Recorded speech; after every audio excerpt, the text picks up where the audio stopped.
Janapadas, the powerful kings who performed big sacrifices and later ruled larger territories termed as Janapadas. The term Janapada literally means foothold of a tribe. A Janapada could be a republic like Vajji or a monarchy like Magadha. Vamas. Later, Vedic texts like Samaveda, Yajurveda and Atharvaveda mention certain rules about the society. There were different groups in the society such as priests and warriors, farmers, herders, traders, craftspersons and laborers. Varna hierarchy. The priests divided people into 4 groups called Vamas. Each Varna had different sets of functions. Selection of the rulers. In ancient India, some of the Rajas were probably chosen by the Jana, the people. Some changes regarding the election of the Raja took place around 3000 years ago.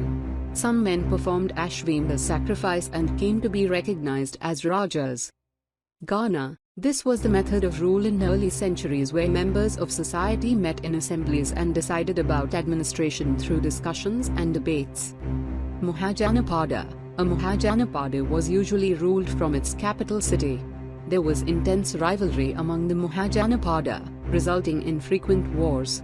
Huge walls made of mud, stone, wood or bricks were used to fortify these capital cities. Taxes. Money was required by new Rajas for building forts and armies. They started collecting regular taxes from the people. The tax could be paid either in cash or in kind. Changes in agriculture. Agriculture prospered in most of the Mahajanapada as they were located in fertile areas. 2 major changes came in agriculture. One was the increasing use of the iron plough. Secondly, people began transplanting paddy which led to increased production. Around 3000 years ago, there were some new ways of choosing Rajas. Some men became Rajas by performing big sacrifices. One of such rituals was Ashvamedha, horse sacrifice. The Raja was an important figure. Kingdoms were usually called the Janapadas, which were ruled by the Rajas. People lived in huts and kept animals.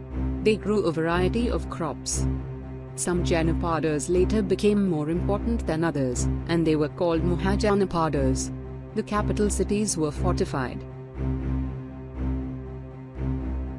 The new Rajas began maintaining armies. Payments were made using punch-marked coins. The Rajas needed resources to build forts and to maintain armies. Officials were supposed to collect taxes from people. Taxes were in the form of crops, labor, animals and their produce, etc. There were changes in agriculture too. The use of iron plowshares increased, thus enhancing grain production. People started transplanting paddy. This also increased production. Magadha became the most important Mahajanapada in about 200 years. Transport, water supplies, fertility, forests, elephants, mines, etc. made Magadha important. The 2 powerful rulers of Magadha, Bimbisara and Ajatasattu, used all possible means to conquer other Janapadas. Rajagriha was the capital of Magadha. Later it was Pataliputra. Now Patna. Vajji was another kingdom with its capital at Vaishali, Bihar. It had a different form of government called Gana/Sangha, which had not one, but many rulers. These rulers performed rituals together and met in assemblies.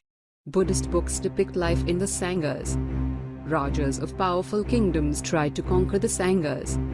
Ashvamedha, horse sacrifice. This was ritual in which a horse was let loose to wander freely and it was guarded by the Raja's men. If the horse entered other kingdoms, there would be a duel between the 2 kings. Bhaga, taxes on crops, 1/6 of the produce, was called Bhaga. Gana/Sangha, a form of government followed in the kingdom of Vajji. Janapadas, kingdoms were referred to as Janapadas. Jana, land, Pada, foot. Mahajanapada, the most important of the Janapadas. Varnas, each of the 4 categories of society, based on occupation and decided by birth, was referred to as Varnas. About 3000 years ago, around 1000 BC, new kinds of Rajas. About 2500 years ago, around 500 BC, formation of Mohenjo-Daros. About 2300 years ago, around 300 BC, the invasion of Alexander the Great.